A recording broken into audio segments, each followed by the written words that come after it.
To Let's Be Honest with your host, Just Jonda.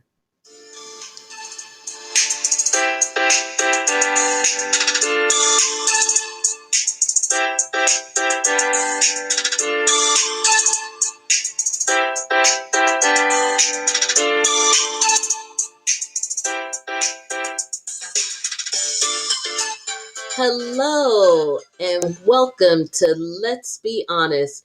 I'm your host, Just Jonda, and tonight is one of our fun shows. It is our weekly Bravo Gossip Roundup, if we get to it, as well as the Real Housewives of Salt Lake City with my podcast bestie, Missy. Missy, you there?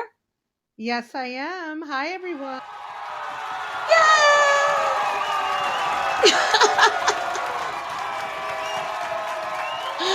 All right. So, oh my goodness, it was quite an episode. I think we're going to jump in, and if we cut under an hour and have a minute left, we'll touch base on a couple of the Bravo gossip topics. It's not, I mean, there's stuff that happened, but it's really a lot of the same stuff this week in terms of the Bravo universe. One of the big things, and we touched on this last week, was the I think it was called, what did they call it? It had a dumb title. It wasn't as sexy as The Housewife and the Hustler. That they need to go back to the advertisers on this one, but it was The Housewife and the Shaw Shocker, I think was the name of the ABC Hulu documentary. And yeah, so not as good as of a title. When they come back for what I'm sure will be a part two or whatever they want to call it, when or if she either takes a plea or get to trial, because obviously there has to be a follow-up, because this special wasn't even as long as the Girardi one, which was almost 2 hours. This one was like a little under an hour. But we'll have to send them some suggestions for a better title. Definitely. Yeah, I mean, it was a great show. I mean, I it feel really like the show was. delivered more than the title. I think so. And I know that it was met with mixed reactions. I think that people wanted a lot more from it because of what we got with the Girardi one, because the Girardi one was pretty explosive. And in large part, obviously, because of the victims. And of course, the victims in that case are just so heartbreaking. The burn victim Ricky Gomez and the $12 million and the whole scheme of giving him a couple thousand here and a couple thousand there and lying about the judge. And we were able to put a face on it because they actually spoke to him. And there was a lot they could do, but again, that was a civil case versus a criminal case, and the stakes are very different. And as you and I have explained before, and I've explained throughout the Girardi mess, that case is really not about whether or not Tom, shall we say, misappropriated funds. The fact that the funds at some point were transferred to the Girardi firm is a foregone conclusion. The only issue there is where the money is, and if and how much of it they will recover. And then, of course, the scrambling at the end over who gets the scraps, because it's going to be nowhere near what is actually owed to everyone. Right.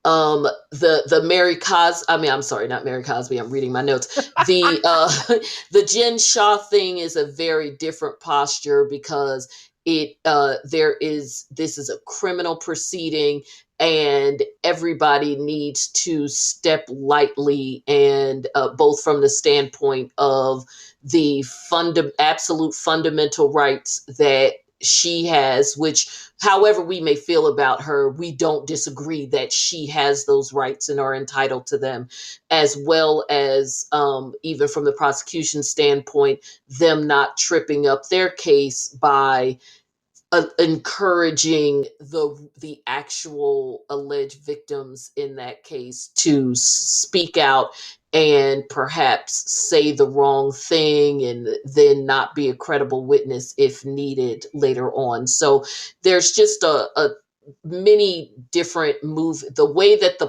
parts move in the Shaw case, and just the very delicate nature of a defendant's rights and all of that. Well, the defendant's rights, of course, balanced against the prosecution not wanting to tank their own case, are at the balance there. And again, once we've got so much to deal with her castmates, because she wasn't even on this most recent episode, that hopefully we'll get to that in the end, because I I do believe that there are some things that if I were the prosecutor, I probably would have just not done. It doesn't I don't believe that she's entitled to the case being dismissed the way that her attorney is asking for, due to the special, because there's nothing truly that was said, even with the Homeland Security person there, that wasn't available via public record. It's just that most of the public doesn't know how to access the information, and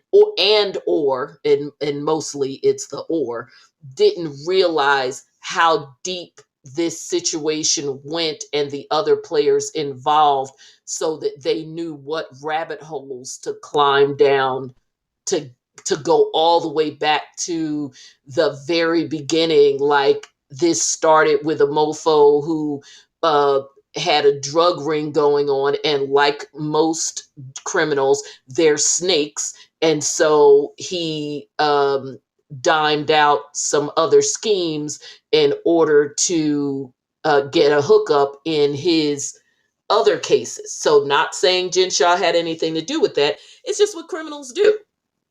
I mean, it's how But the varsity. Uh huh. I do think that the special was a little prejudicial, only if, and I have not gone back and looked at this, but only if some of those people who were talking about the scheme that they got caught up in, if those are not the schemes that she's on trial for specifically, those instances. Well, I will Um, say this: those are people who the schemes. It's my now. This is my understanding of it, of those individuals, and it would make sense, because coming from the standpoint of doing lifelong criminal work, again, you just and even and as you know, with the work you've done, you just don't want to compromise witnesses or potentially compromise witnesses in a criminal case, which means you cannot go around having them say things willy-nilly, because they may say something that could be perceived as a lie in relation to what they've said previously. But it is mhm. my understanding that those individuals are not the direct victims of Jen Shah. I'm not sure if maybe some other individuals. I think that they are potentially the victims of other individuals involved. But it's my understanding that the reason they were used is because the scheme is the same. So they were Right. able to better by having them there, that helped to better explain a scheme that, without adding some color to it, is somewhat confusing, or would be confusing for the average viewer. Because remember, before they added the victims to it, well, victims of a scheme, even if not Jen's scheme, and the person from home, I think it was the person from Homeland Security, put that little chart up and explained how it worked, that still was somewhat confusing. Even with that diagram that he used, if I didn't know for myself what the scheme was, when he said this one did that and then that one did that and then the sales floors and whatever and them using the language of sales floors versus this and that, it still wasn't any less confusing to the average viewer without seeing a victim put color to it. So I get why they did it, but and I'm like you. I may have to go back and watch it again, and I plan to anyway, just because it looks like within the next few weeks we will circle. The show is going to circle back to the Jen stuff, and then of course by the time we get to the reunion, we will be more in real time with what's going on, because I think that's also tends to be very confusing for the audience, because the audience has a tendency to forget that we are seeing their reactions to what they found out 7 months ago Right. versus what we know now and what their reactions and relationships may be with her, empathy or lack thereof at the reunion, because that is now. I would Right. imagine that, as we talked about last week, the reunion is probably being filmed literally any day now. And because, and we know that at least as of yesterday, it hadn't, because the minute the reunion is filmed for any of these shows, things start leaking, whether it's the dresses or even if it's just Andy, who always inevitably does a post saying, we just filmed the so and so reunion. It was 20 hours long. I'm exhausted. It was explosive, and we haven't gotten that yet. But Right. it's got to be any time now, because even though this trailer they showed us was billed as a mid-season trailer, this is not mid-season, because there's no way that they gave this show 20 episodes. And there's no knock, and I'm not saying that to knock the show. I'm simply saying that if they felt that they had 20 episodes worth of content, they would not have dragged out the first 7, 8 episodes before they picked up in either the Mary or the Jen stuff, because at the very least they could have given us the Mary stuff sooner, if not the Jen stuff, and they didn't give us either Right. one. So I think what it is that when they did that mid-season, or what for other shows is usually the mid-season trailer, they did it showing their most explosive stuff, but their most explosive stuff is the stuff that happened as a result of the Vail trip as it relates to Mary. And of course, Meredith's reaction and them seeing more and more of Lisa's snake like behavior, which we'll get to. And of course, the Mhm. fallout from the Jen Shaw thing.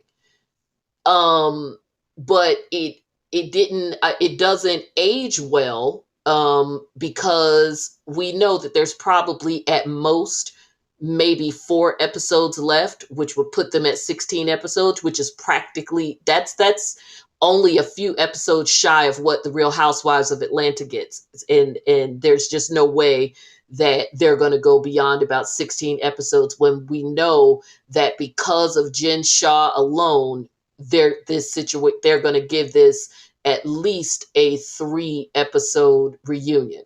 Prayerfully, they will not torture everyone with 4 the way they did with Potomac, because Nicki Minaj or not, that was criminal to do Yeah. that for four Yeah. episodes. So I can't imagine that they would do that. If they do, they're desperate for content, and I can't be mad at the women, because they're just trying to get a check. But Right. there's no way that this should be 4 episodes. So mid season, I think we've got 3, maybe 4 episodes at the most left, and then a 3-part reunion. So we should be seeing ugly winter dresses soon, because I mean, if last season was any indication, um These are the worst dressing women I've I don't ever see. I don't seen. And know if I I live in would. Baltimore. Like, I I see. see some I of their don't know dressing. if I would give them worse. I think. Well, I would say of the majority. But let's face it, OC has always, their dressing has always been borderline low budget.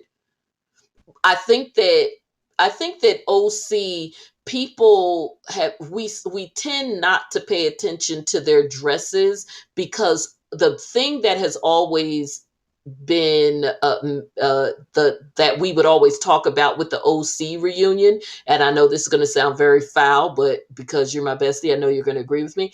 The thing that we talk about with the OC reunion is always their faces. The amount of Yeah. work that Tamara or Vicky used to get done on their faces. Heather Dubrow is just downright frightening to look at this point.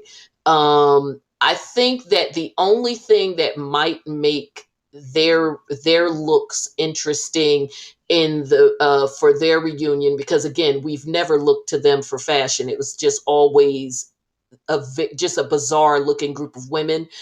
The new woman, the black woman, Noelle, I think that, maybe we'll see what she's bringing from a fashion standpoint, because she's like statuesque model type.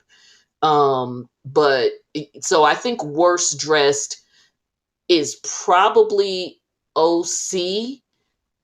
uh I don't know. I might have to disagree because at least the women in OC dress for the occasion. Like, they wear cocktail dresses to a cocktail party. They I wear know, these and to lunch. I These agree. women, I don't know what they're like. Where are you going? What are you And I doing? agree. I think that when this cast, now, if we're talking about cohesiveness, you are absolutely right. This cast, they'll go someplace together, and somebody's going to a party, somebody's going to brunch, somebody's going to a disco, whatever. I Yeah. agree. I think the only reason why I've not like focused on that until now, thanks Missy, is that there is usually one or two, typically Jen and Whitney, occasionally Meredith. But I with Meredith, if I like any look on Meredith, it's her casual looks, because a lot of Meredith's casual looks are things that I would imagine a woman of a certain age wearing, and I would wear some of Right. her casual looks. Like sometimes when they come by her house and she's got on like some boots and a cool like top or sweater and slacks or leggings, those are looks that I could see a chic professional woman wearing. Right. So I Right. never like her dress up looks, because then she goes way to the opposite extreme and ends up looking like Big Bird or something. But Meredith will give you a good, like, classy, chic, upper middle class, whatever look. Um, With a shoulder pad. With with a a shoulder shoulder pad. pad, which hey, we grew up watching Dynasty, so we appreciate a shoulder pad. At least I Yes. do. Yes. Um, Lisa, look never changes in my opinion. She will just give you, a nice jean and a fitted top. She dresses for her figure. It is always predictable, never terribly interesting, not bad, but nothing that you care about. Whitney, I think when they have to dress up, tends to give cute looks. She has the figure for it though. So she doesn't always hit the mark perfectly, but I tend to, there's been very few looks, maybe only one or two looks on her that I didn't like. And if nothing else, I like them on her. Jen, Jen has good looks because she has good pieces. She just wears too Right. many of them at one time. She has good pieces.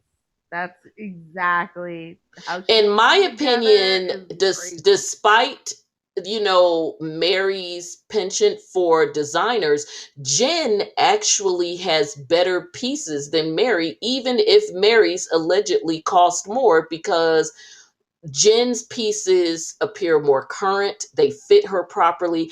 And when she doesn't have too many of them on at one time, she wears them properly because it looks like whoever dresses her fits her well. I think Jen is probably one of those styling clients that, the stylist will be like, well, let me put this on just to see what it looks like. And Jen will be like, yeah, I like that. And the stylist will be like, no, I was just testing it out to see if it works. And she'll be like, no, no, no, leave that. That's Jen. Like, I was only putting this fur piece on with that plaid wrap to see which one we liked. The intent was not for you to wear them at the same time. And poor Mary has to have Oh, she's just a hot not just the mess. logo, but the logo and the name. That's what drives me The crazy. I logo really and the feel like name, and see, and this is the thing with Mary, though. It's funny because we just talked about the fact that as a group, they dress for different occasions as a group. Mary dresses for different occasions on her body at one time because Mary, and we've seen her do it. And in fact, one of the standouts to me, aside from it being hideous, is also just, again, the different occasions. One of the first times we saw her, season one, with that green foam. Who did she say that was? Did she say that was Versace or Givenchy dress? I Clearly don't. off the I back of the remember the rack. But dress, remember that. but Then she had the 50 Chanel necklaces on and yeah, the white tights, which was a whole mess. And she had a Gucci bag, but with the camera strap, the Gucci camera strap, long strap, as opposed to having a clutch or just having one of her Chanel bags, of which we know and the she way has. that it was, and the way that it was fitted on her, it was awkward. It was like the waistline It was was just too well, high. it was just laying on her. Like, just Yeah, because designers want models to be hangers does not mean it should look like it's still hanging on a hanger. That is a term of art. It is not meant to be literal because that's what it looked like. right, right, right. um but let's get into the episode, because see, we already went down the rabbit hole, and this episode had a lot. I gotta hand it to him. When this episode went off, I was like, wow. Yeah, it If was a we lot. ever It was definitely a complained lot. that they were not giving last week, they did a good job giving. I would say if last week was a B for me, or and maybe even a B plus, because I really did think last week had some great moments. This one was definitely an A minus. Nobody's ever going to get an A plus. But Okay, okay. this, I thought that this episode, and I think really because you got something from everybody, even Jenny, in not saying much, I still liked what she gave. And I know that there's people who are like, Jenny's not doing much this season, or especially here. But I think that, even, I know that newbies are supposed to jump in and have their big moment and all that, or even if not have a moment, they're supposed to jump in and make themselves a part of the group and whatever. But people can't have it both ways. You and I both know that sometimes when newbies try to jump in and really get all deep in everything, then people will complain that they're doing too much when they really don't know the women. Jenny, these are situations that run deeper than just the moment that they're happening. Both of the major situations don't just go back weeks, but they go back months and years, because you have, even with Mary, people at the cast members admitting that, yeah, we've heard shit for the longest and whatever, but like Heather put so well, which we'll come to, when we get to the point where Homeland Security is pulling up or whatever, I'm over it with giving anybody the benefit of the doubt. Now we just got to call everybody's shit out because stuff is just too serious, and it doesn't matter who was the straw that broke the camel's back. we just need to put it all out on the table and see and make sure nobody else is getting arrested when I'm around, because I'm not trying to have my life go out like that. But see, this is where the third wall situation becomes so important because we walked away from that season, and so should they have, knowing all of the innuendos surrounding Mary.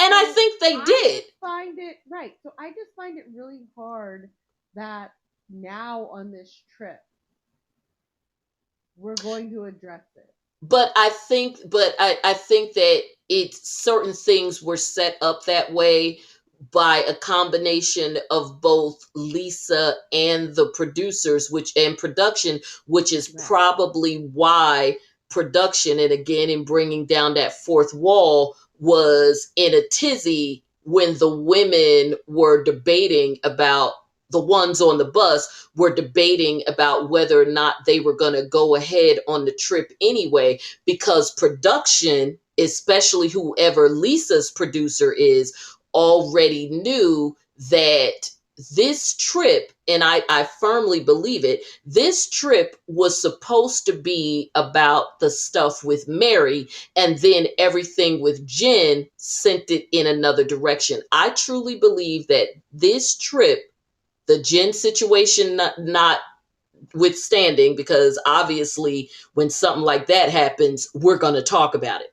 This trip Mm-hmm. was supposed to be the Mary situation, and of course us getting the situation with Heather and her sister. And honestly, we probably would have gotten even more of the situation with Heather and her sister if they weren't, if they didn't have to take a detour, and a very important one that the audience would not have tolerated if they didn't take, which is the women reacting to the Jen thing. Because of everything else that happened, that is the realest shit, or some of the realest shit that has happened on this show or any of their other shows. Because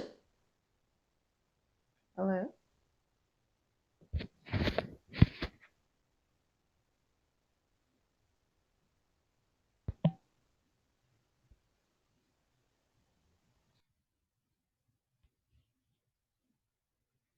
Shonda.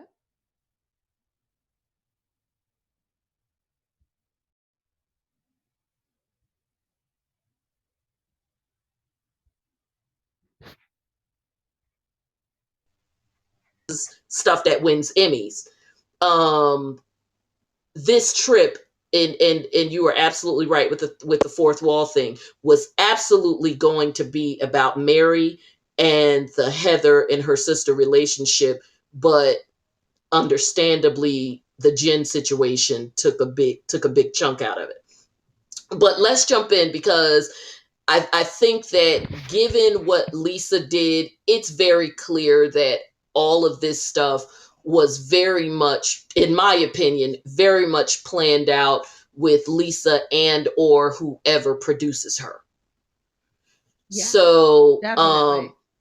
so we pick up with what pretty much was the theme of the whole episode, at least from the standpoint of Meredith. Her kind of nasally train of thought never changed through the whole episode, which is she didn't want to go down the path of listening to Mary's stuff without proof, because this is when Mary got nasty with Whitney, left, and the conversation continues. And the last thing we saw in episode 11 was Lisa dropping the bomb.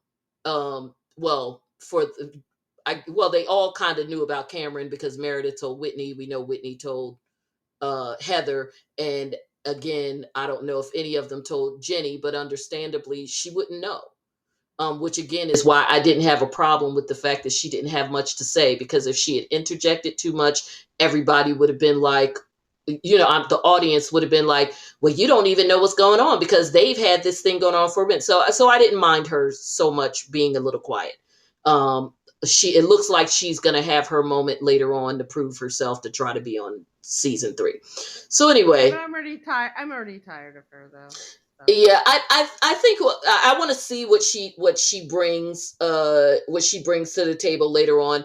I think that maybe if we got a little bit more of her sort of natural integration into the group, as opposed to the situation with her and Dewey, which feels it still feels a little oogie, especially since it kind of dropped so suddenly. I feel like with Jenny, I would have rather, if we were going to deal with a her and Dewey and baby storyline, I would have rather we dealt with it from the context of her child that passed away, because the anniversary of that child's death was coming up anyway, so it would not have been terribly out of place to deal with that, because these women are wives and mothers.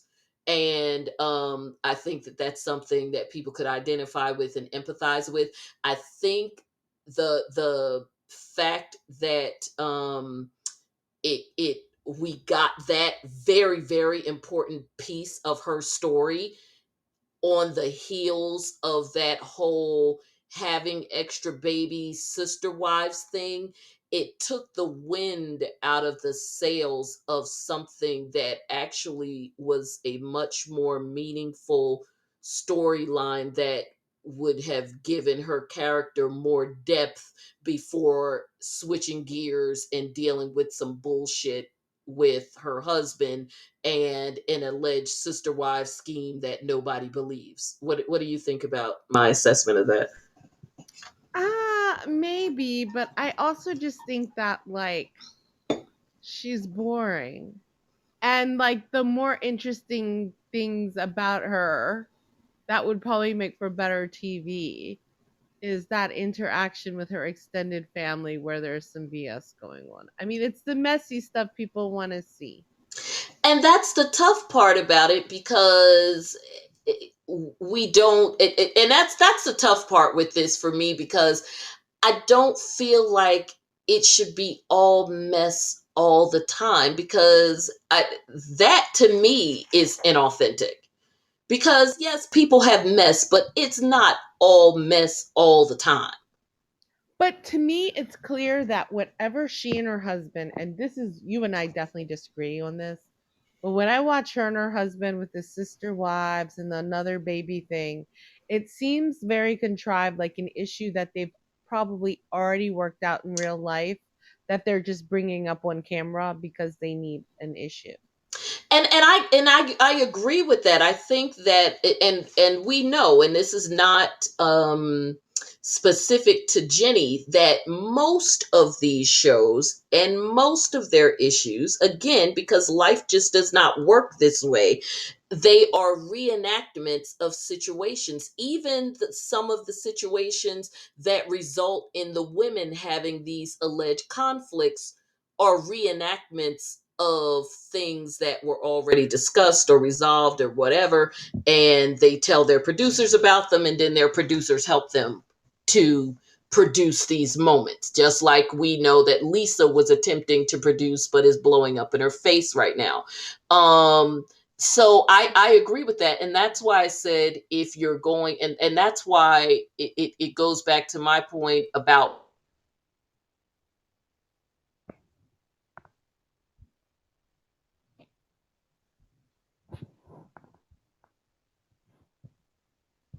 Hello?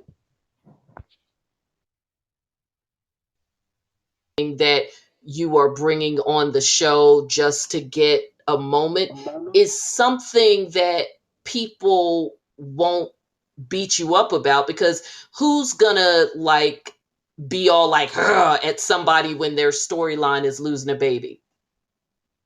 So that's why I felt like, if you're going to talk about that, I would have, which she did, I would have preferred that not come on the heels of the storyline that people feel is the most fake, I mean, which is the whole I thing with hear her and you. Dewey. I hear you, but I think people watch these shows knowing that they're fake in the hopes to catch a glimmer of who the person really is. And Hmm. that's why some of these people become fan favorites or Yeah. become really popular. And I just don't see any of that for this person. And I I'm not mean, saying that she will be. I'm simply saying that I don't mind whether she comes back or not. I don't mind where she is right now, even if it's quiet, because there is no place for a new person. And again, these are things that you really can't predict, right? We know that no matter how they try to produce it, there's nobody can predict how Mary's going to act, because I don't think Mary knows how Mary's going to act. right, So right, that's a whole separate thing. But nobody, they couldn't predict. They knew that there was going to be well, no, because it happened while the season was filming. They couldn't predict the whole Jen Shah situation. That was other than her normal antics. But what ultimately ended up happening was something raining down from the sky from the reality TV gods. If they were just right. dealing with Mary and bringing in a new person, that's one thing. Because, if you're going to just have folks just, doing this or that, that's one thing.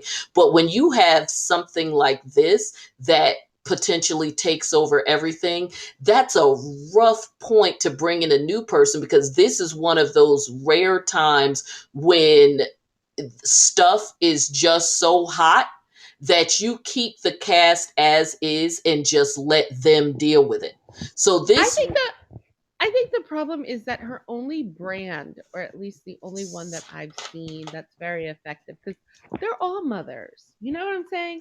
You have like Meredith is the businesswoman, and Lisa Barlow is the party person, and Mary's the religious person, and Whitney is the airhead, right? And you have what's her face is their beauty spa divorcee trying to make it through, and Jen Shaw is like the nut, right? Like so you so I you you just so you feel didn't need like, another person, because none but of them on their own are interesting. There's nothing but like interesting about Heather. but She's just likable, but she's not interesting. but what is this character's brand? Like, But the only reason they have that is because we got to know them as a part of the group and assign them something. And that's what I'm saying. They just didn't need someone else, but they had already brought her in. And we know no, that no, no. Chance. From the first episode, we knew that Mary was the religious person. We knew that Whitney was the airhead, right? Like from the And very no, and like out I'm the gate. following what you're saying. But Yeah. ultimately, on every one of these shows, when they bring somebody in, they don't always have a thing. It's just a matter of whether or not that cast needs someone else and if it works. This cast didn't have anybody who left, so they really didn't necessarily need anybody new. Well, I It's will just I will just say that like she needs a brand other than being Asian. I think that she was upgraded to, well, first of all, there's white people who do the casting. So for me and you, she needs another brand other than being Asian. For the white people who casted her, they do think that's a brand. Just Yeah, like it's on not Love, a good because one. remember what we're dealing with. Just like on Married at First Sight, you and I could look at it and see that Bao and Johnny had absolutely nothing in common except for the fact that they were both Asian. But for the white people who did the casting, that was enough. So Yeah. Well, they had, I think that's going to be problematic because we don't know what to watch for from her because she's well, just there. Like, and unfortunately, I think again, she is in a situation where the cast is dealing with stuff that is unique to this group of women who actually know each other and know stuff yeah. about each other. And that's the only thing I'm saying. It's not even a defense of keeping her on the show. I was only just kind of complimenting, because I am complimenting the fact that in this situation she's she's playing her position, because her position is she really does not have a place in this discussion, and by no fault of her own. She does not know the people involved in a very serious conversation where her interjecting too much would make the audience, as much as they say that she's boring and whatever, if she interjects too much, they would complain about that too, because she has no place in any of this through no fault of her own. And that's the position she's playing. Because it's a lot. And that would happen, and that actually would happen in real life. Right. I mean, I would sit back and watch with the popcorn. I mean, I don't know any of these women, And that's so. exactly what she was doing. And when they did try to bring her into it, again, in playing her position, she went with the innocent until proven guilty thing, which is not trying to defend Jen at all, because she's like, I don't know her like that. And with And the Mary, shoes probably helped. The shoes probably helped with well, yeah, Mary. With well, yeah. Mary. Although Mary was still ignorant with that. Mary is just ignorant. Okay, let's get into it, because we've still talked more about broader issues in the episode itself. Okay, so Meredith, who once, in my opinion, this was a very me argument, says she was brutalized by Jen, so it's easy to believe stuff about her. However, she's not gonna just believe stuff about Mary without proof, because Mary has been nothing but kind to her. I don't feel like Meredith knows Mary any more than she knows Jen. Actually, she does know Jen more, because she knew Jen longer. But she ain't effing with her anymore, and that's fine.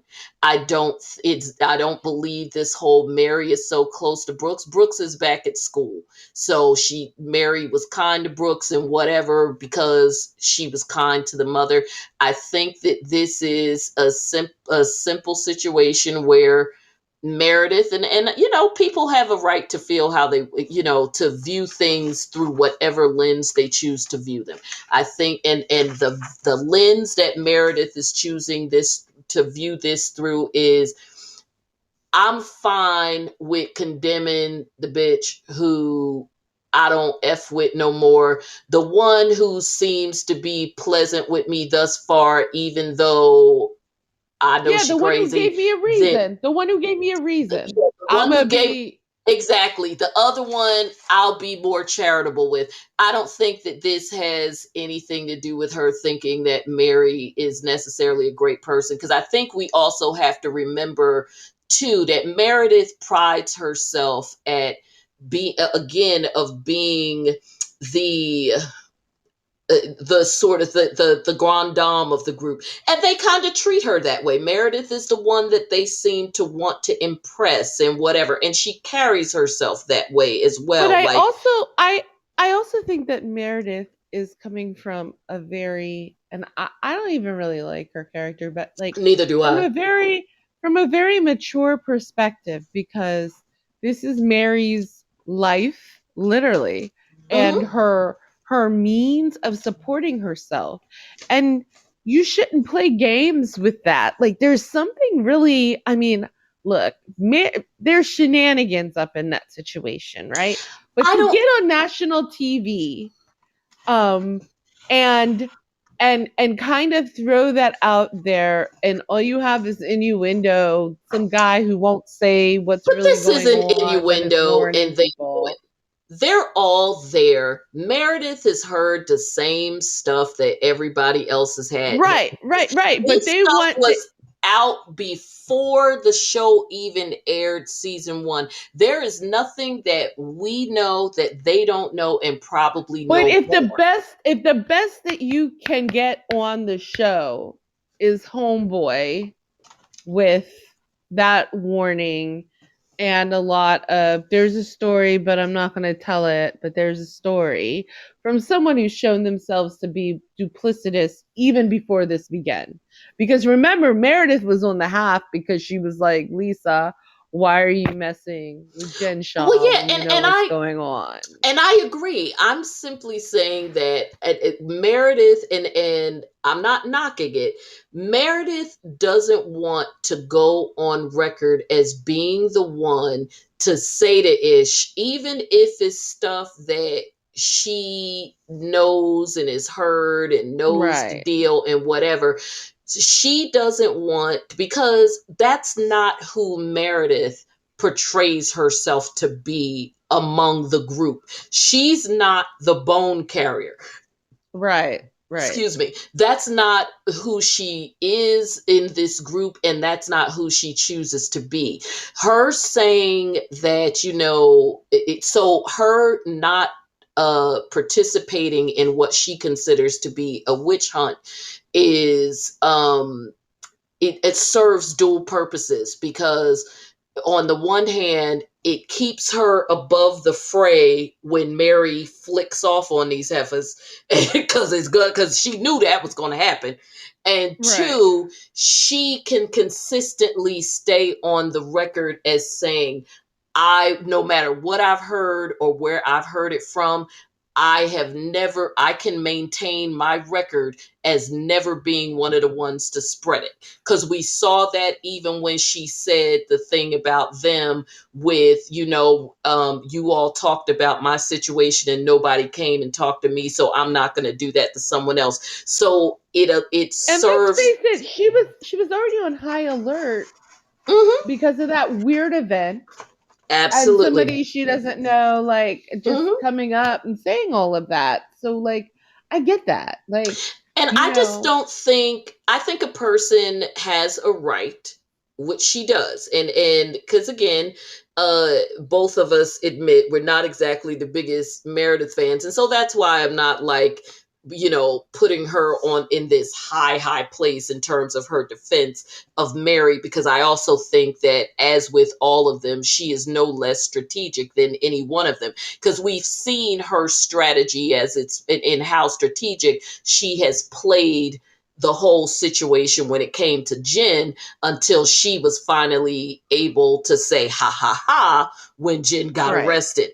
So we know that she plays the game as well, but I will give her credit, as well as the respect of saying that a person certainly has the right to be the owner and writer, should they choose, of their own epitaph. And what Meredith wants hers to say is, whether I knew ish about somebody or not, I wasn't the one who carried the bones. And you ain't gonna get me on camera doing it for show.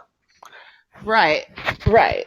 And if this crazy heifer decides to go off on y'all, whether she puts a spell on you, whoops your ass, or sues you, either way, I'm not going to be on the receiving end of that. Right. Right. So, and I'm not mad at that. So They why does Lisa have it in for Mary? That's the one thing now I this part don't understand. Now, this part is interesting. I'm glad we're getting into this, because I think this is where the whole Lisa trying to simply, and even though she's denied it all over Twitter, I think like literally the world has seen it. Lisa, in my opinion, is trying to position herself as the star of this show by essentially producing this show. I think Lisa, especially since she wants, she thinks that she's above, most of the cast, because we know that she thinks she's better than Whitney and Heather. That was her nom de plume in first season. I think that Lisa fancies herself the Kyle Richards, if you will, of this franchise. Throw a rock, hide your Okay. hand. She is the one who can be exclusively friends with everybody, but keep them from being close to one another. Because notice, she initially wanted to make sure things were lined up where Meredith was her best friend.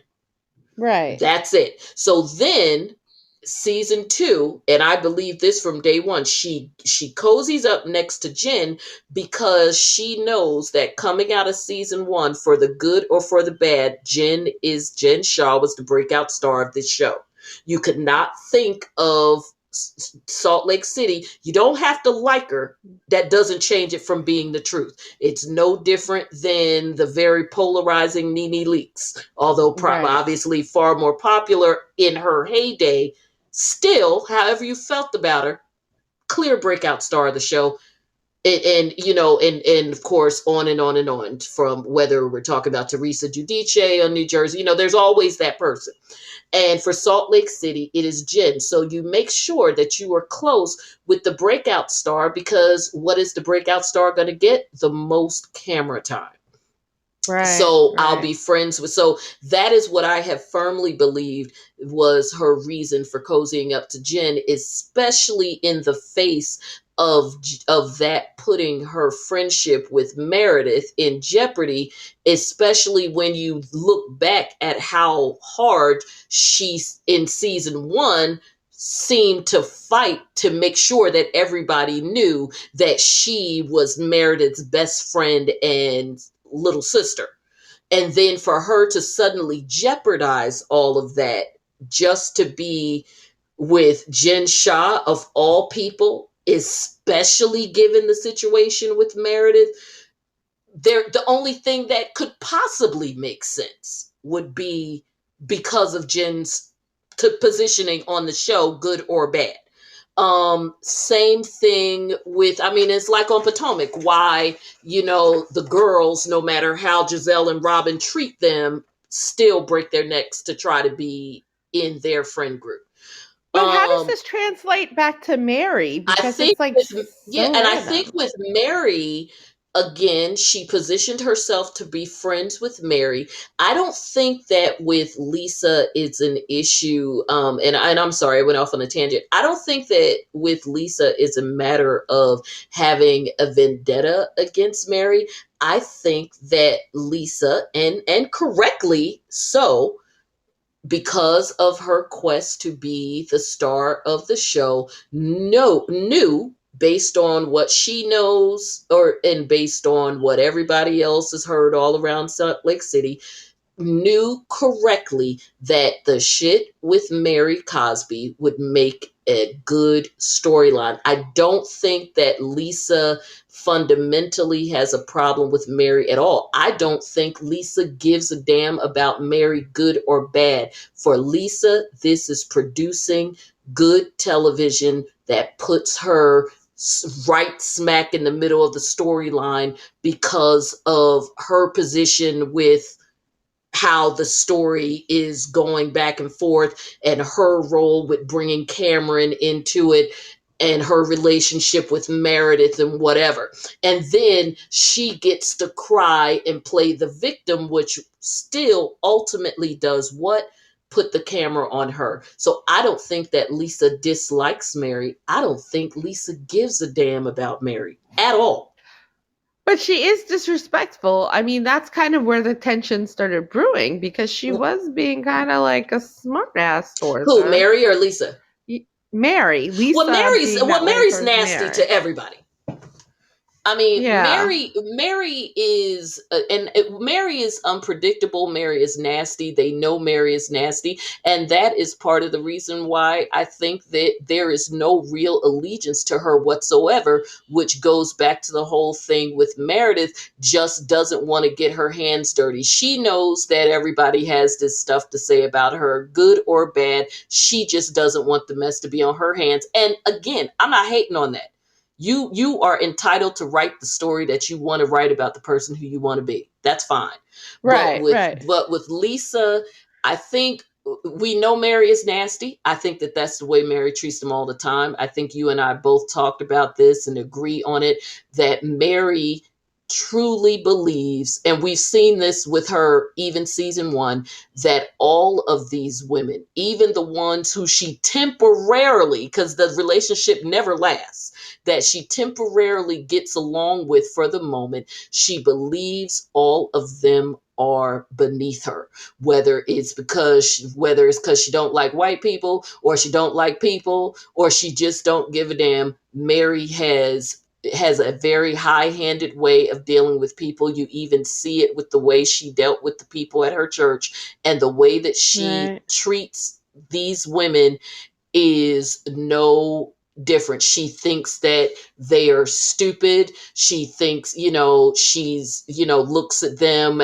looks at the fact that they drink as, she's one of those church people that, oh, just because people get tipsy, they're bad people. Like, even the fact that Whitney was drinking, so what? That doesn't mean that she wasn't capable of holding a conversation. She was lucid. She wasn't like falling all over the place or whatever. She was no less tipsy than anybody else.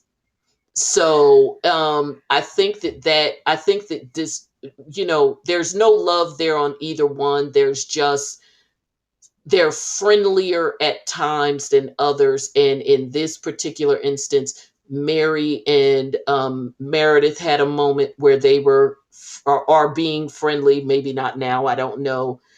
Lisa and Mary, I always felt that and you tell me what you thought, I always felt that Lisa and Mary's interaction was awkward. Even when Lisa went to her house that time, I thought their interaction was Yeah. awkward and inauthentic. Yes. Yes. To me, Yes. if anybody, the person who, which is probably what is throwing Whitney so much, the person who probably felt the most of an opportunity in terms of trying to get to know Mary, and actually in a somewhat real way, interestingly enough, would be Whitney, because remember, Whitney was very grateful for how um her father, how comforted and welcomed her father felt going to their church. So despite the rumors and that, and that part of it, Whitney did have a soft spot for Mary because of the whole issue with her dad, which is real. Right. So then what happened? Is she mad about her dad? Is that why she has such a bee in her bonnet? Well, Or no, I think the bee in her bonnet. Well, remember, I think the bee in her bonnet is, and Whitney said it. Whitney's issue with Mary is really that she doesn't know why Mary is mad at her.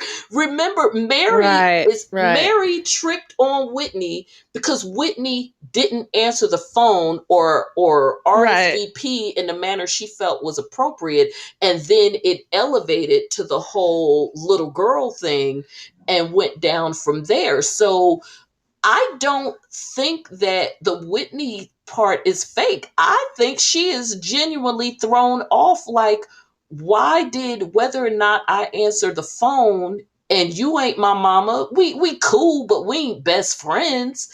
Why did right, that elevate to the point where when I came to your function, you gonna treat me like shit after inviting me here, and continue to carry on that same energy even beyond that? Um, I actually get why Whitney's upset. I just would have gotten over it before her and just been like, fuck that bitch. right, right. Huh. So I think it's a combination of of perhaps immaturity, or just the fact that they're on a cast together. And I think we always have to remember that there is some pressure that some castmates may take more seriously than others about trying to maintain relationships, or try to get along with their castmates in as much as possible, because of that thing that Andy always says: if nobody wants to film with you, Right. there's no point in keeping you around. And Okay. so yeah, and again, Whitney is younger than them, so I'm sure it does get their goat a little bit. You were the youngest once, you are the youngest with Yeah, that I whole am. with that whole, they're cool with you when they're cool with you, even with your siblings, they're cool with you when they're cool with you, and then all of a sudden out, they flip the switch on you and you some little girl that's in the way. Right, right. And Yeah, I get so, that. and with Mary, it's like disrespectful because you're not my big sister. You're like my castmate and you talking crazy to me. And then when I try to resolve it, because I don't even know why you're doing it, you get crazier. Because every single time Whitney has tried to talk to Mary, Mary has taken it up a notch. It would be one thing if she just said, I don't want to talk about it or whatever. But she says, I don't want to talk to you like you piece of dirt. Or I don't want to talk to you. You probably had dirty hands when you made my eggs. Like, Yeah, yeah. I mean, yeah, it's it's a like, lot. She's pretty dramatic. She's pretty dramatic in she's everything. downright nasty. And you could see why there's a tape out, like why you could see why ex-members or even current members drop dimes on her, because once you decide you ain't dealing with her anymore, she's giving you a lot of ammunition from all the times you saw her act crazy and let it go. Well, she So, provides a lot of comedy. I mean, she is one of the reasons why I oh, she watched the really does. show. She's one of the reasons why I watched the show because I know she's going to do something crazy And I every think episode. the other thing with Mary too, which adds in another layer to her attitude of high-handedness and looking at these women as if they're beneath her, is that she is the least educated person out of all of them. And that wouldn't even be a big deal, because I'm not trying to say that, you're better just because you went to college or whatever, just in case anybody's listening and hop on that.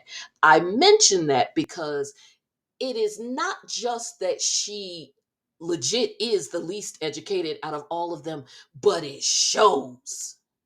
Like, Mary's lack of understanding of a lot of stuff, basic stuff. I Right. mean, she's somebody that if you didn't know that she's actually gone somewhere outside of Salt Lake City and her church, because we know she, based on the information, she's gone to New York, and we know she went someplace else to have the surgery. And I'm assuming she's been to Florida because they have a home there. I've seen a picture of her at the Essence Music Festival, of all people, of all places. You would think she wouldn't want to be around that many black people, especially in the heat. But, you know, um, I still, in my heart, do not believe she's ever been outside of the continental United States. She's going to have to prove that to me with a passport. But my point is, given how she acts, how she speaks, all of that, she would be someone that if we didn't know these things from other sources, it would not surprise us if she had never left anywhere off of her own block. I agree. She does not speak well, doesn't try, doesn't care. Her tweets are a freaking nightmare of, Cartman proportions. It is, and I do mean from South Park. Like, it's bad. Wow. Yeah. Oh, it's bad. So I can only imagine what some of those sermons are like. And because we know that it's like a liar, fire and brimstone and all that stuff. But anyway, all of that to say, not to do the whole, because you know how folks get, folks with degrees versus non-degrees and all of that.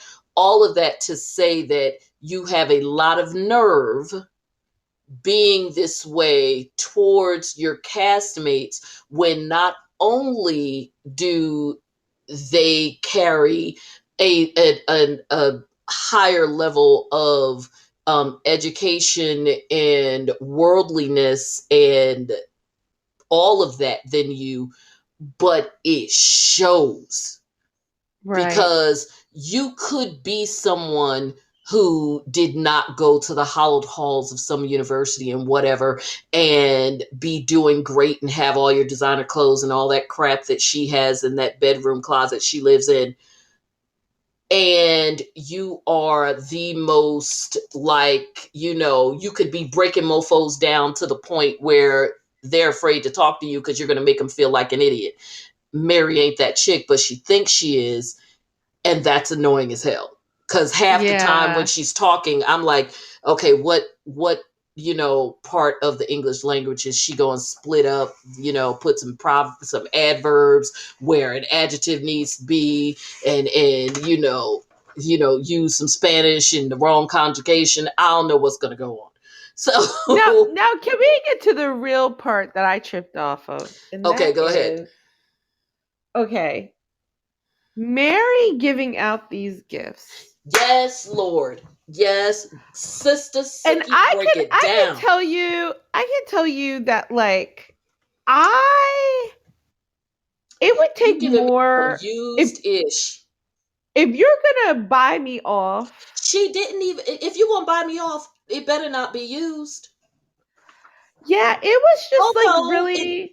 I wouldn't mind used Louis if it wasn't badly used. But something tells me that the leather on the Louis bags Mary gave him, probably it was scraped up at the bottom.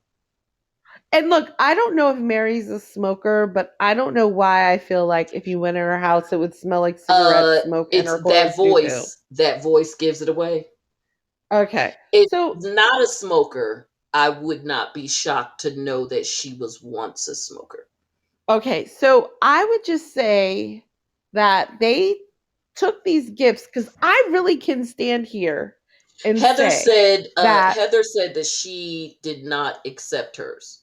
Okay, because I would say that, like, I, am like very middle class. I don't do like luxury things. And if I was with Mary and she offered to give me any of those things, I would be like, no, girl, no. But these women accepted them and were kind of pumped about it. And I'm just confused. Well, I don't have women. Well, we know that women of that people give each other gifts, and people tend to give one another gifts where they're at. You know what I mean? So we do know that if you are invited to, like, I'll take one of my favorite bridal registries of all time, Melissa Rivers' bridal registry, one of Okay. which was at Williams Sonoma. And you have a mom who, I ain't mad at it because we know Joan Rivers had a crap ton of money.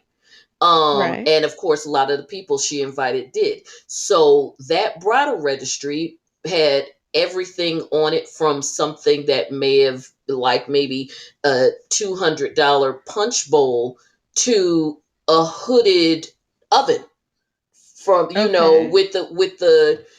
the big German oven with the copper and the whole 9 yards, because somebody might buy you that for $10,000 and send it to your house. So people give and receive where they're at on that level. So it is not beyond the realm that someone of the Louis Vuitton um, level, and I love me a good LV bag, but But but they I ain't were about to way give someone one but that they they were way too excited about getting them. Like, you're so excited you're going to go in a room and jump on a bed. I was like, well. what Well, is remember, that? well, I thought that part of that was maybe they thought they were new until she made clear they weren't, because remember, they were kind of disappointed when she gave them those aprons in a Louis Vuitton bag, and it turned out to be and it turned out to just be regular aprons.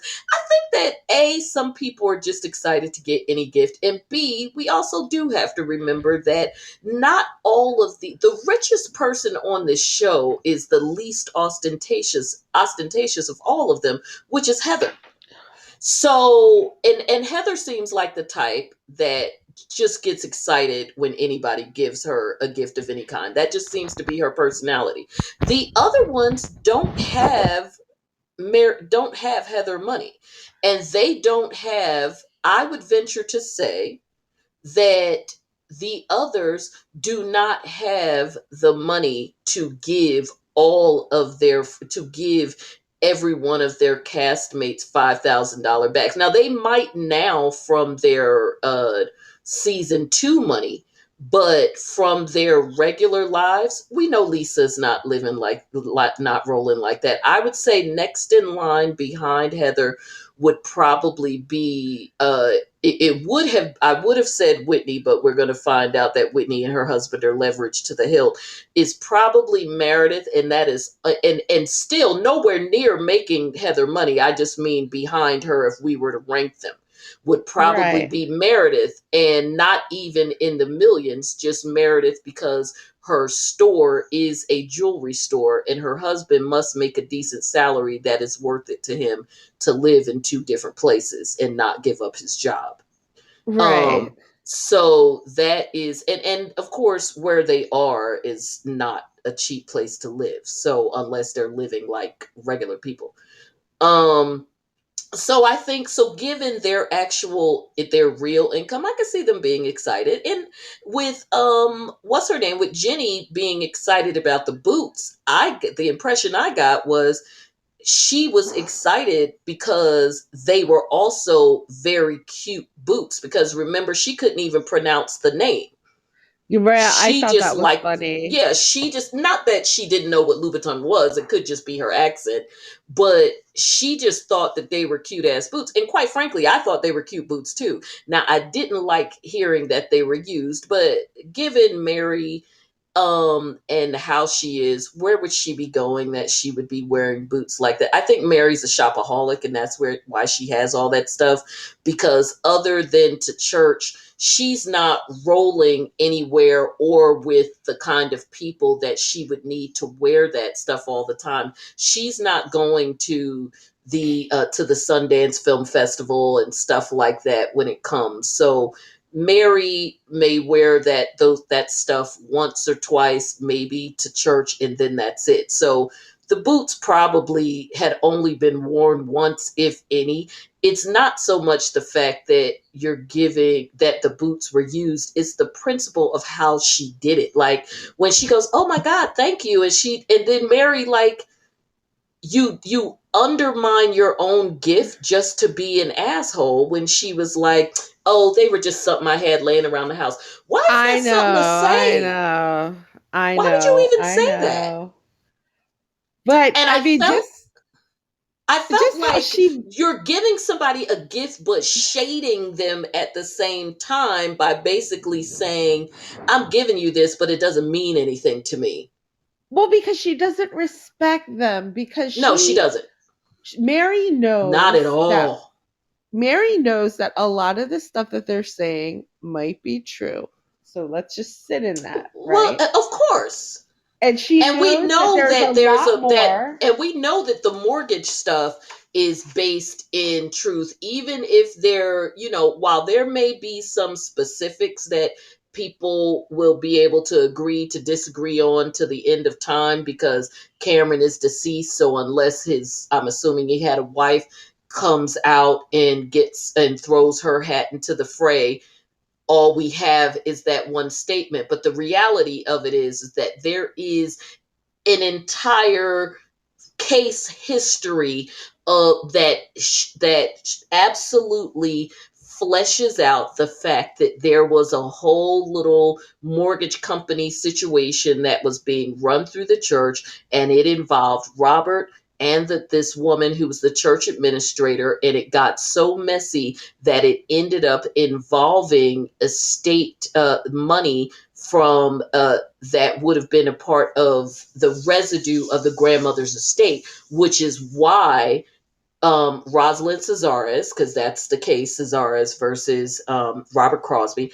That is part of the reason why she sued, because the way that everything was going, and why the whole mortgage company piece became a part of that case, because it was a case related to squandering the estate. But the reason why the mortgage company stuff became wrapped up in that is because that was part of the squandering, because it was one of the businesses obviously that was attached to the estate. So between the business being run down and, run in a questionable manner, and people defaulting on loans, etc., for Right, obvious right. reasons, as well as how do you make up for that, which would be other estate monies. Then there was the suit, and she got a $1.7 million judgment for that. Hmm. Yeah, Okay. because at some point during all of the back and forth about the estate, for which we know there was no will and all that other stuff, as in comparison to what Mary would want us to believe as it relates to why her mother doesn't F with them. Her mother was ultimately named administrator of the estate, which is why she had standing to sue him in a case that went all the way up to the Utah Supreme Court and then remanded back down so that the lower court could figure out the money. So this is absolutely a case of where there's smoke, there's fire. I do agree that when it comes to issues with religion, especially when you get into churches that are a little bit smaller, because the church is not as big as it used to be, because between it splitting off and all the other stuff, I would imagine it probably took a little bit of a hit with her doing this show as well, because it's just not a good look. There's not a lot of members, so when you have this small church and you've got the weird little charismatic leader, and and then on top of it, very Pentecostal and rule driven, and like everything very wrapped up in the leadership and stuff like that, people are automatically going to give it like that whole cult, that whole cult moniker. But I think that that's really more so because they are in Utah. And Yeah, and I yeah, think they're and so particularly you attuned. automatically think cult. Exactly. And that brings me to the next point, where people, because this, and because it comes back to the gifts too, this brings me to the next point, because we're rounding out to the end, where there is a conversation that I think they touched on it on the show as well, because that's when Heather broke it down about Jen versus Mary, and why she doesn't think it's far fetched to kind of treat them in the same way. And I think this also addresses some things that I've seen as it relates to viewers and stuff, where they try, where of course, is going down the road of trying to make it like about race and things like that. I think that what gets lost in some of these discussions, especially with this show compared to other housewives shows, is that I have always said that there was a sixth housewife, although now seventh housewife because of Jenny, that this show had a sixth housewife from the very beginning, and that sixth housewife was the Mormon church. And it is and religion, period, that Yeah, is very much a that is just as much a part of this show and the culture of this show as anything else. While every show has its own culture, this one is even more unique, not just because it's in Salt Lake City, and it's not even about whether or not you find the show interesting, it's just culture in general. And so I think what people have to what people aren't realizing is, it is very easy for this group of women, who are especially the ones who are very much more a part of the culture, even more than Meredith, because they grew up in it. It's very easy for this group of women to view things like the situation with Mary on a higher level, that would make it just as serious to them as the Jen Shaw issue is to them, mm, because where they are, and culturally, and the role that religion plays in everything in Utah, right, because this is Utah, and the Mormons run it from the state house on down.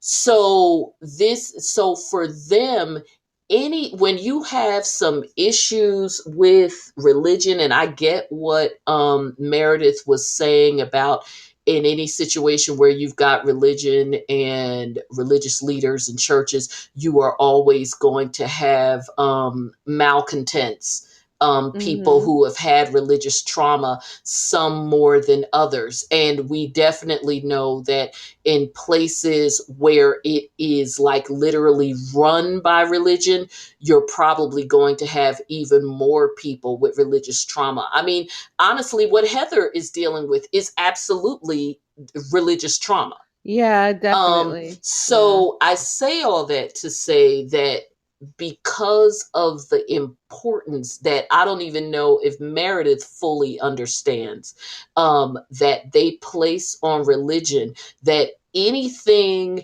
that calls it into question, that you are doing something that bastardizes it or potentially hurts people using religion or anything like that, especially for people who have come to a realization that they were part of a religion that does that, i.e., Heather and Whitney, they are going to take it just as seriously as any other quote unquote crime.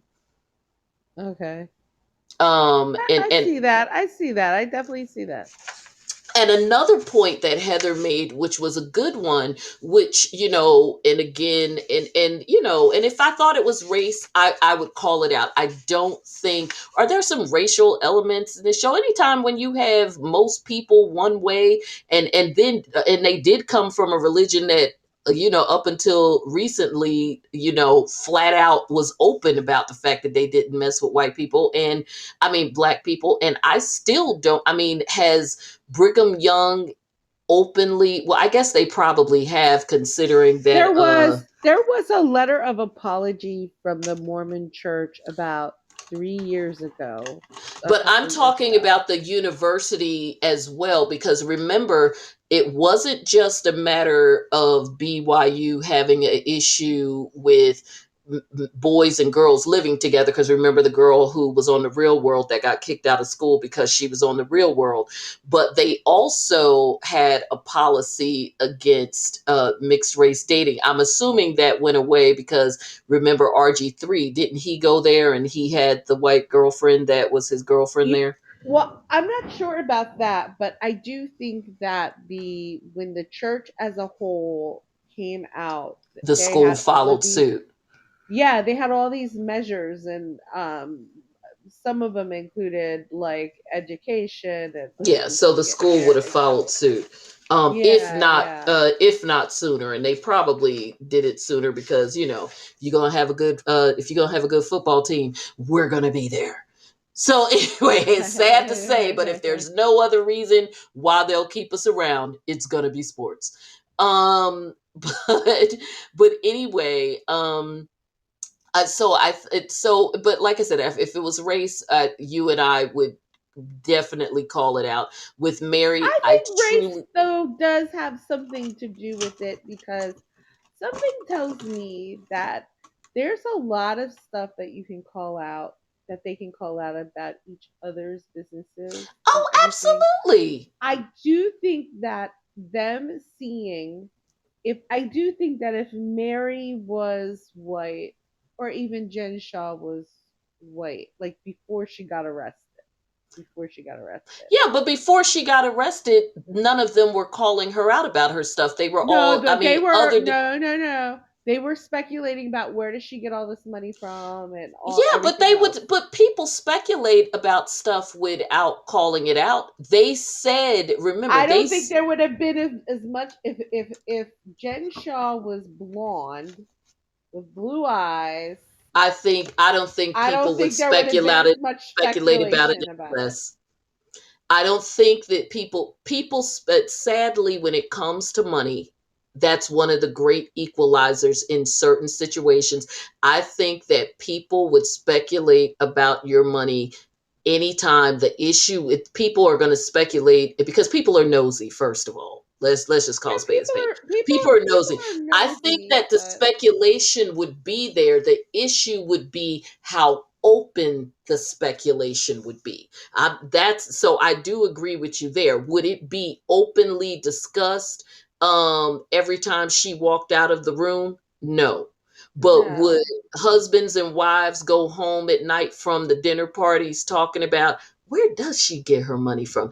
Absolutely. I think that it was no different than all of those mofos, including Katie Couric and everybody else who used to attend the parties at Jeff Epstein's mega mansion. I think every last one of those mofos at some point questioned where he got his money from. They didn't question it to their face and to his face, and they didn't question it to anybody who would have told anybody that they questioned it, because he had a whole lot of money and nobody could ever figure out what the hell he did for a living.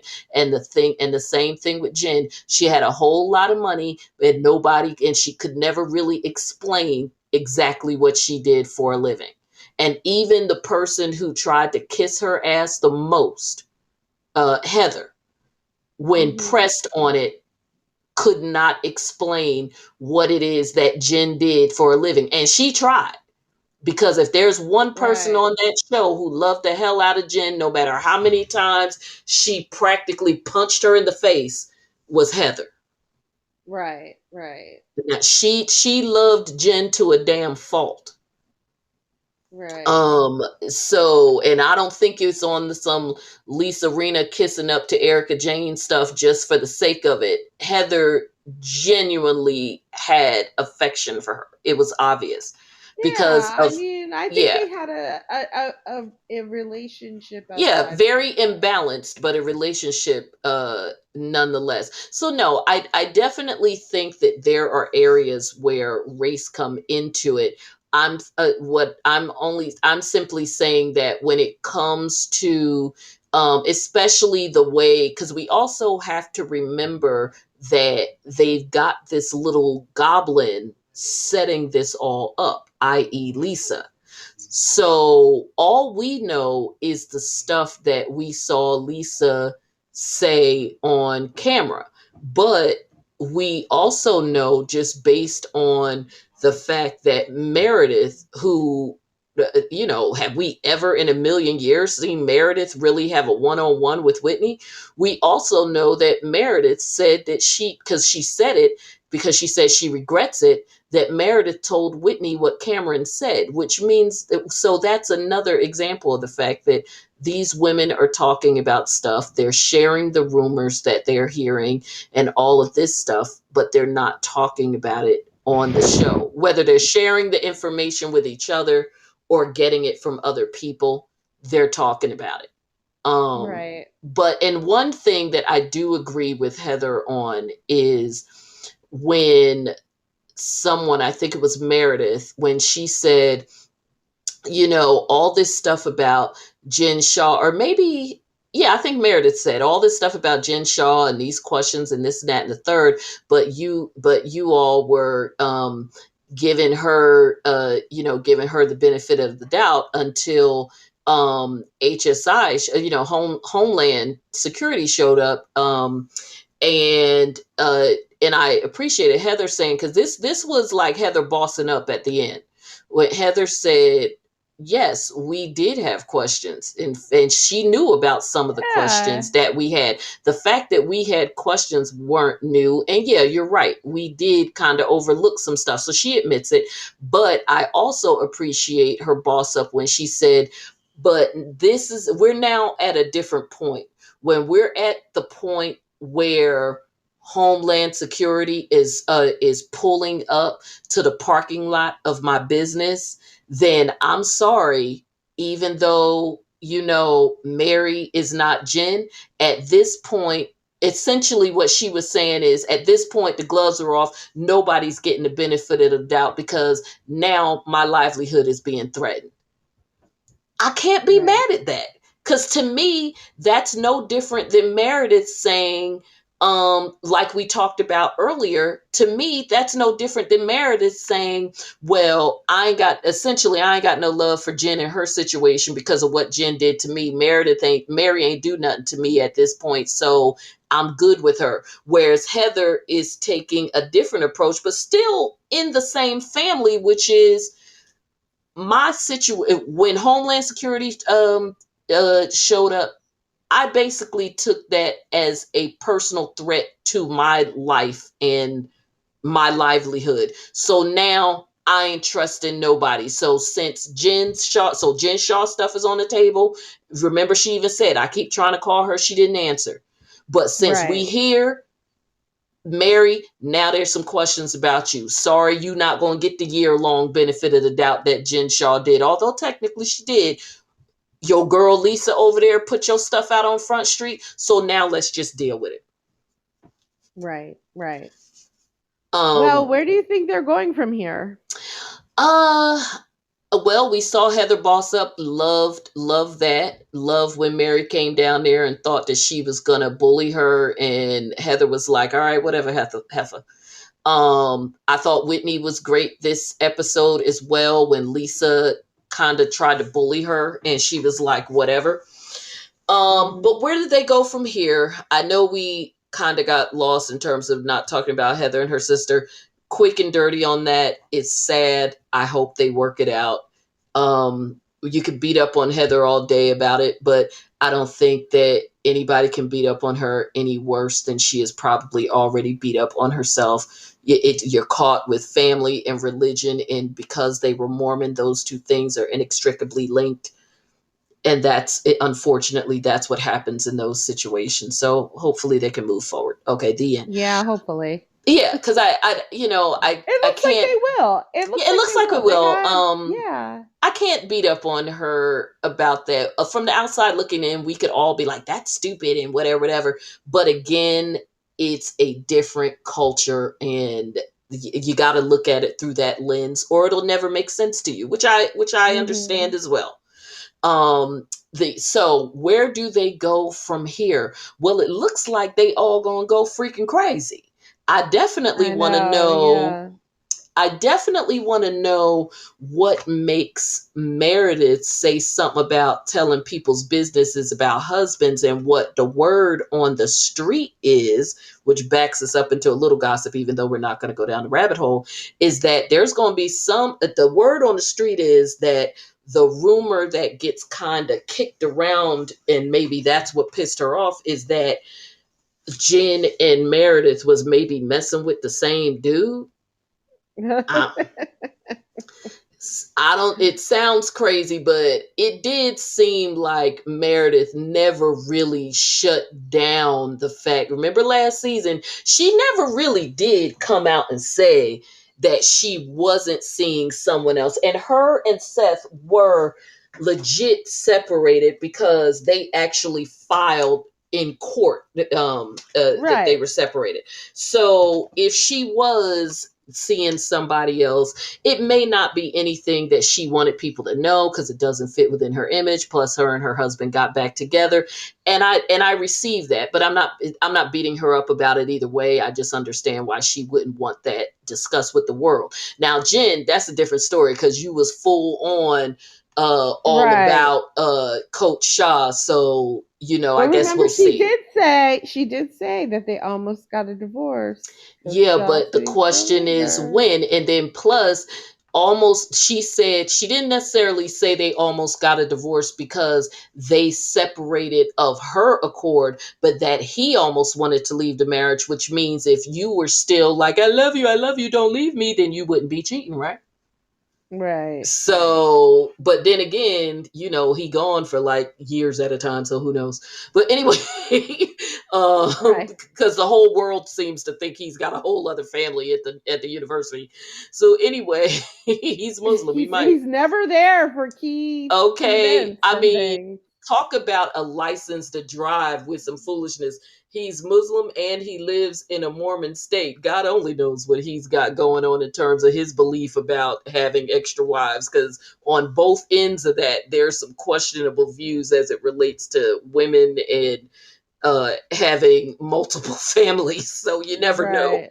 Okay, so So there's that. The situation with Jenny and Mary could be virtually anything. Mary is so dismissive and nasty that, as much as I know how people feel about Jenny or whatever, if I had to bet money on what got on who was probably the one that set that situation off, my money is still on Mary setting that situation off, because I would imagine it was a situation where there was some talk. Mary felt like somebody wasn't paying her the proper respect, made one of her little funky remarks, and as we have seen, unlike the rest of the women who just kind of let Mary talk to them crazy and they sort of ignore it and move on to the next thing, there's two people who don't. One of them is Whitney, and one of them Right. is Jenny.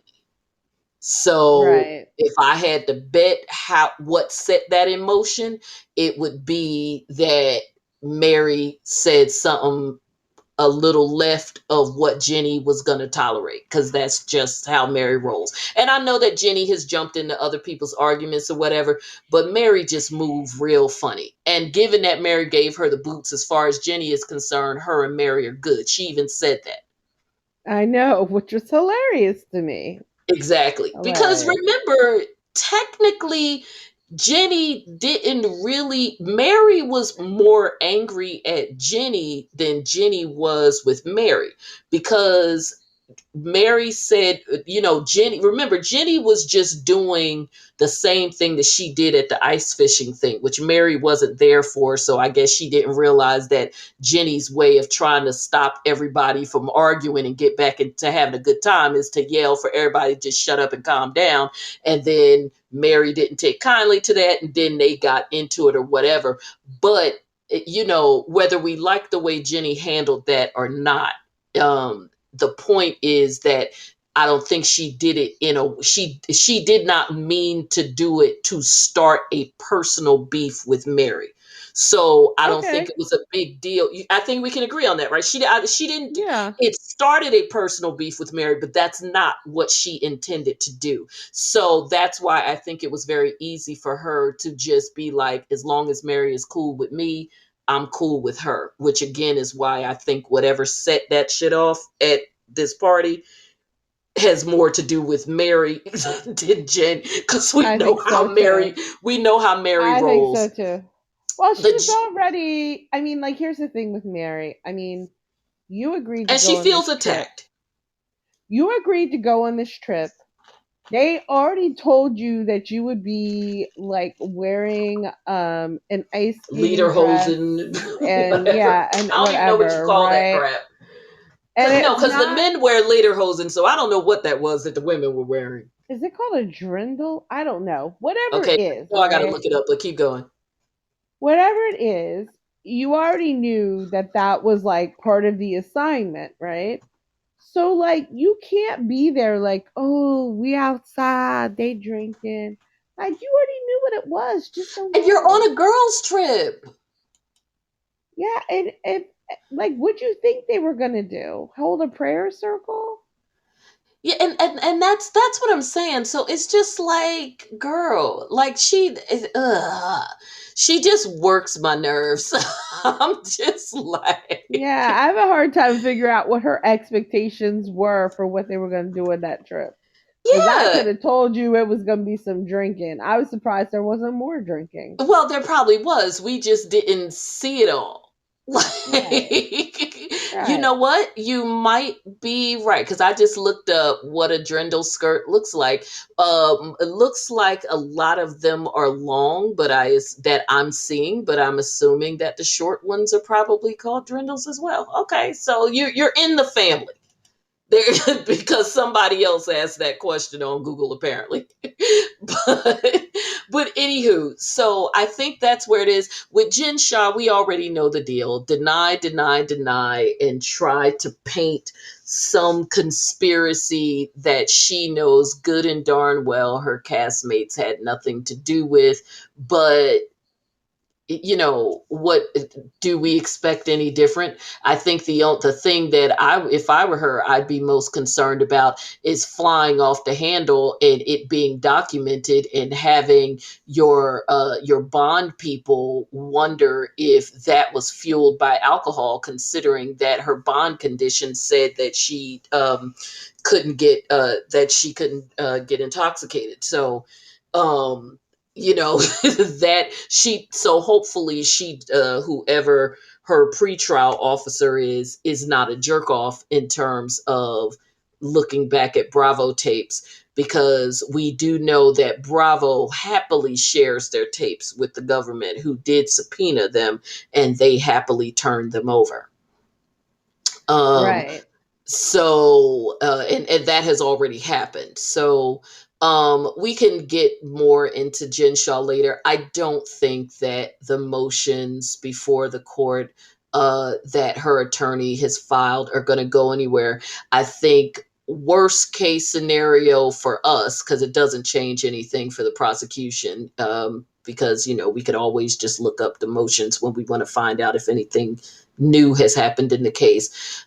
Worst case scenario for us is that maybe as a sanction, the judge puts a gag order in place on everybody. But I don't think that will change anything, because even for the purposes of another documentary, all they would really be showing us is whatever's going on in court, and getting different people involved in the case, maybe even some of the people who have already been sentenced, so there's nothing at stake, Mhm. who might be willing to talk about it. Because for as many people who are in the pending stage as Stu, which are probably among the people who will be testifying against her who haven't been sentenced, there's at least three or four, maybe even five, as you and I saw in the documentation, who have already been sentenced, in which case they probably are not going to be involved in testifying in her case. So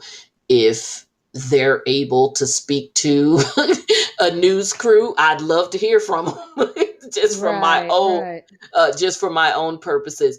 So other than them getting a slap on the wrist from the judge, if the judge feels that the investigator speaking, because I was a little like, ooh, when the guy from Homeland Security spoke, I wasn't exactly thrilled with that.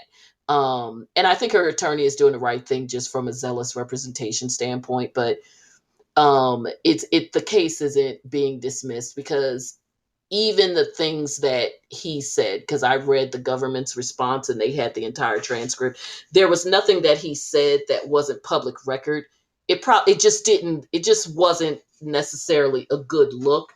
And there's nothing there that's going to poison the jury pool, because like the government said in their response, this woman is on television every week. She's doing public appearances. She's on Twitter. She is the one who started the whole hashtag free Jen Shah thing or whatever. So if there's going to be a jury pool that is poisoned either way, pro or con, she's doing it every single week on Broadway. Right, right. Yeah. Yeah. And one thing they didn't say, but that I would caution people just in remembering, that we get immersed in this world because we enjoy it and we watch it and we dive down the different rabbit holes to because one, we're nosy, but also to bring you good content and all of that. But in the grand scheme of things, these shows, even the Real Housewives of Atlanta, the reason why it was such a huge deal, that not only and that it was jewel in Bravo's crown, is because it got ratings that were not only unheard of for Bravo, but unheard of generally for cable, especially reality television on cable, on basic cable, when it was at its height and had like 6 7 million viewers. But on average, especially the shows that are not on that level. And even the Real Housewives of Atlanta aren't on that level anymore. They're averaging maybe like 1.5 now.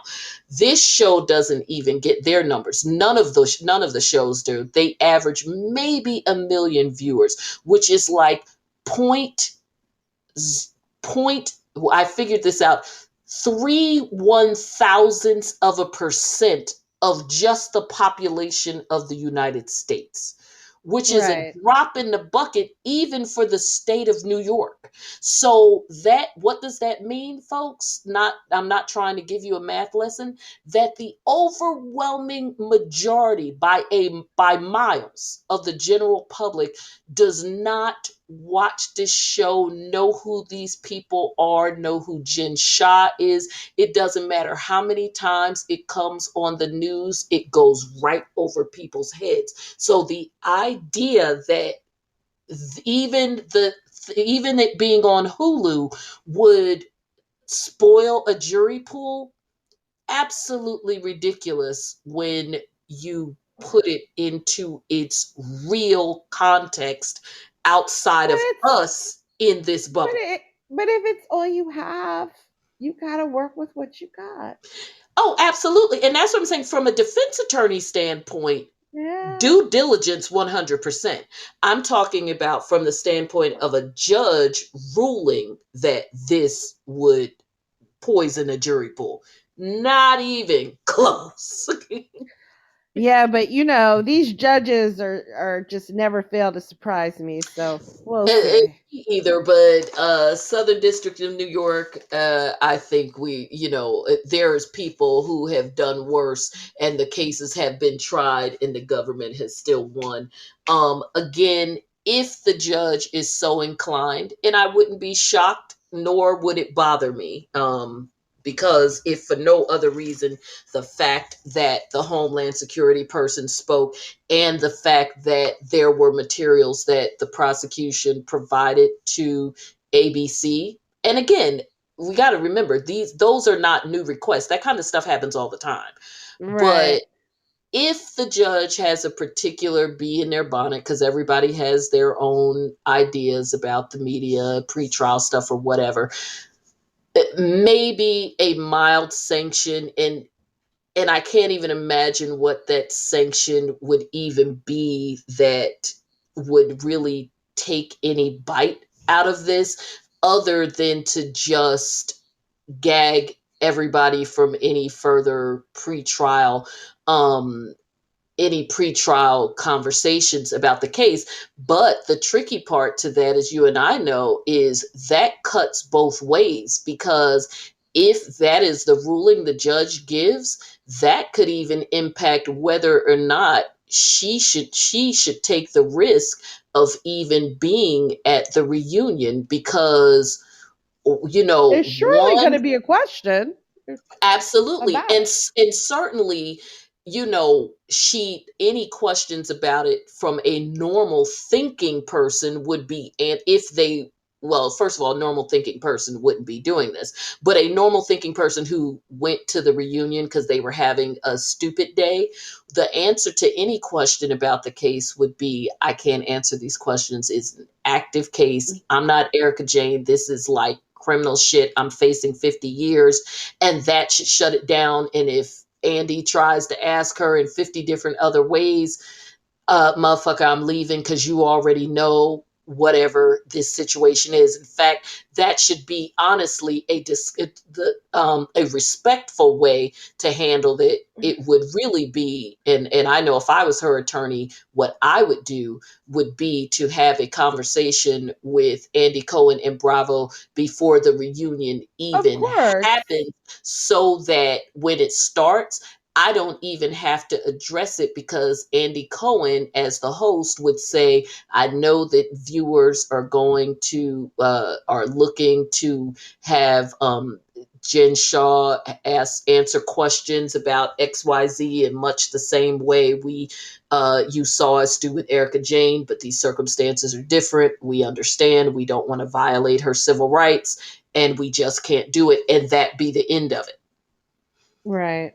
That, to me, that would be the proper way to handle it on all sides. I don't know how they would handle it, because to me the mere fact that she appears is problematic. So anyway, the reason why I say all of that is, if she does appear on there, even if she says that, they'll try and ask her in other ways, or the ladies are going to say something. She's going to fly off the handle, and chances are she could say one little thing that will have those prosecutors dragging her in the court and dissecting every word that came out of her mouth to say that she violated that gag order. Mm-hmm. So So we'll be that's, watching. yes. So we'll be watching, because that's the only sanction I could really think of. But that sanction cuts both ways, so we'll see. And her people aren't even asking for that, because I think they know that they're basically just they're asking that the case be dismissed, which is ridiculous. It's not going to happen. So when you and I know that the main thing you would really ask for, I mean, you can ask for a dismissal, but the main thing you would be asking for is a gag order, and they're not saying that. They're just saying dismissed or such other sanctions as the court deems appropriate, which means that technically they really don't want a gag order, because again, they know it cuts both ways and their client talks too fucking much, because that would also keep her off of Twitter too. Right, The right. whole free Jen Shaw thing, that's talking about your case. Right, So but remember the judge can only bind parties too. And so these no, I'm saying if Jen says free Jen Shaw on her own no, no, post, if she says, but that's who. she has enough minions or Oh yeah, but I'm just agents without talking a about, direct. yeah, and I'm just talking about her. Like Yeah, under yeah, her own moniker, she's got to shut it down. But anyway, yeah. we have gone well over, and I know you were tired, and I so appreciate that, because we're both like running our mouths too much. But this was a good episode, even though we talked about everything but the episode. But you guys know that when you listen to us, you get excellent commentary. And hell, if you watch the show, why do we have to tell you every detail it was about? We're talking about how we feel about what happened on the show. So That's you, right. you want to know what happened on the show, watch it. Well, Perspective. exactly. With the next big episode, although I'm doing them out of order, and I can't wait for Missy to jump in on that. And I'm actually going to have several other people come in as guests, because it's going to be in two parts, is my 100th episode. Yay! So it's going to be two parts. One, talking about some of the topics that I've got to catch up on, because they've been driving me crazy, like Alec Baldwin and Jussie and all of that stuff. And then I'm going to dive back into some of my favorite topics in the first 100th episodes, because a lot of them were cases that have either been resolved or are now like finally coming to court, like Epstein and all kinds of stuff. So it should be a lot of fun. It's going to be a two-part show. So everybody stay tuned. In the meantime, thank you once again, Missy, for a fabulous night of us keeping each other up half the night because we talk too much. And My pleasure. Thank you for having me. and also, everybody, thank you so much for tuning in. Please remember, if you are following us on any other podcast platform besides Podbean, where we're live, make sure that you leave a review if you can, and as many stars as they allow you to give, especially on iTunes, Spotify, and iHeartRadio, because we're trying to blow up and be everywhere. Hello, don't you want to see me and Missy on TV or something, or whatever? So, but anywho, thank you. And for those of you who have gone to the site to check out my book, thank you very much. I will also, again, make sure that that stays in the info box. Again, that is The Parenting Odyssey. And my specific topic is, as you can imagine, because is just me, which is overachieving at everything except parenting. And also, for the many people who listened to the show last week, episode 99, for those of you who may want to find it, where I talked about that topic in the book and really did a deep dive. And I'm definitely going to talk about that again. I will also have Missy on to talk about that as well, and some others, because Missy brings a unique perspective to that topic, even as it relates to parental guilt and all of that stuff, from the perspective of being a stepmother and how they have to navigate some of those feelings and issues as well, especially when you're a great stepmother like her that loves your stepchildren. I sure So do. yeah, I sure so I do. mean, a lot of these feelings that we have of what we're doing, are we doing it well? But then you're also doing it in the context of there being two other parents involved, one you're married to and one you are very much not. So we are, so yeah, so really interesting stuff coming up in terms of our parenting topics. And also going to bring someone on, Missy, you are going to love this topic. Someone, she actually was in my group of authors whose mother abandoned her, and I think she had siblings, to follow a guru. Wow. I Okay. know, right? Isn't that juicy? That Yeah, is, I that mean, crappy is. that her That mom is. abandoned her, but that whole, like, that's a whole thing. And it's really interesting when you think about, like, we're talking about Salt Lake City and Mary and people following her and mortgaging houses. And so, this is real ish.